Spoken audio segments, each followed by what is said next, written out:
ये खबर हम शामिल करेंगे ऑस्ट्रेलिया से, जिसके शहर सिडनी में 60 साल शख्स ने अंधाधुंध गोलियां चला दी हैं और इस फायरिंग की जद में आकर 20 अफराद जख्मी हुए हैं। पुलिस ने मुलजिम को गिरफ्तार कर लिया। न्यू साउथ वेल्स पुलिस के मुताबिक मुलजिम ने गाड़ियों और एहलकारों पर फायरिंग की। जख्मियों को अस्पताल मुंतकिल किया गया। पुलिस के मुताबिक 2 घंटों के दरमियान फायरिंग का सिलसिला जारी रहा, जिस दौरान 50 से 100 गोलियां चलाई गईं।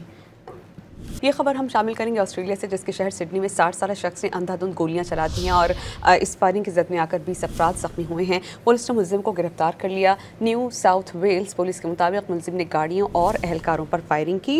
जख्मियों को अस्पताल मुंतकिल किया गया। पुलिस के मुताबिक 2 घंटों के दरमियान फायरिंग का सिलसिला जारी रहा, जिस दौरान 50 से 100 गोलियां चलाई गईं।